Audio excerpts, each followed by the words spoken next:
You run a business and you want it to be more innovative, more successful, and more profitable. You wonder what you can do in practice, and I'm going to show you today through a case study why I think there is always a better solution. Today we're going to talk about Pret a Manger. Now, for those of you who don't know, Pret a Manger is a chain, very much like Starbucks, where you can buy sandwiches, drinks, coffee, etc. Now, on their napkins, they've got a very nice little paragraph saying, if one of our member of staff gives you too many little napkins, please give it back to them and tell them off for that, because we care about the environment.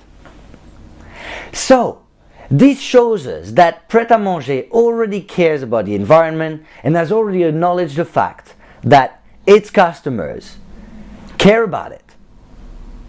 And probably also that ultimately the less napkins their customers get, the less it costs them in making them. So, how can you take an initiative like this into something that people want to talk about? Well, the very first thing I would advise is to get inspired by other ideas. So we're going to get inspired by 3 key ideas today. The first one is a video that you're going to see called the QR code condoms, which is a campaign run in Sweden using little QR codes on how to make condoms more successful. You may want to stop the video and take a look at this case study first. Our second case study is about the idea of admitting failure.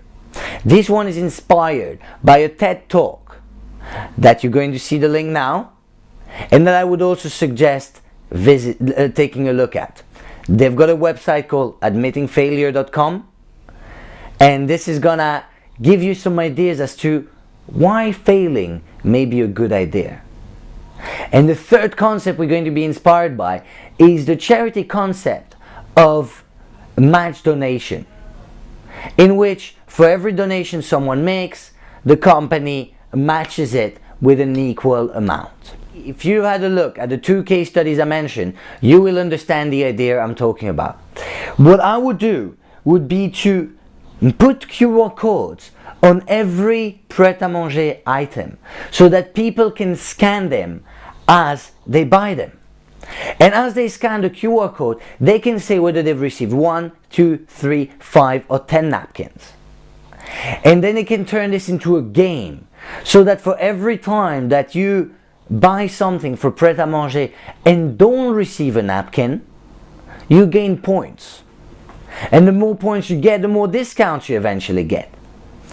You may want to add to that some kind of admitting failure mechanism, in which Pret a Manger publishes in real time how many napkins are given at every single branch, so that any one of us can hold them accountable and see exactly how much paper waste they produce.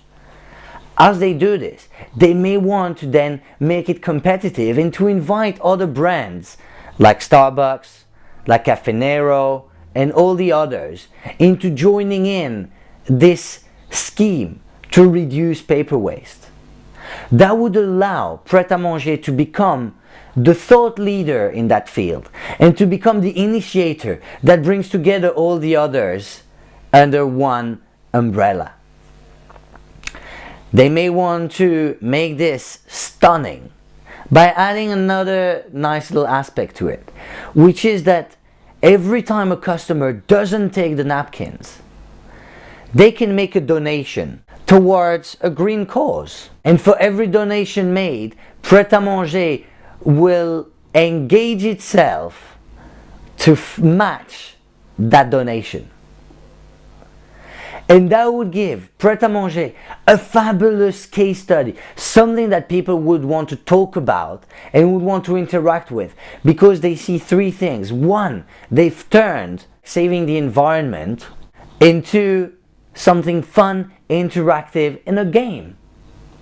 They bring in a social aspect to it, because every time that people can scan the QR code, it can link to their Facebook, their Twitter, their Flickr, and whichever other social media so that they can spread the word about it. By admitting failure, they are bringing on them a spotlight that is normally not the ones that corporates like to have, but that will give people trust because of the transparency that it brings. It will bring in competitors together into being a model for the other companies doing similar stuff. And then finally, by helping the environment, they're also doing good for others, which will make them feel good. And their customers ultimately probably feel a bit more loyal. If you enjoyed this case study and would like to know what I would do to make your company, your charity, your social enterprise more innovative, more successful, and more profitable, just fill in the questionnaire and we'll pick the best one for the next rounds of videos.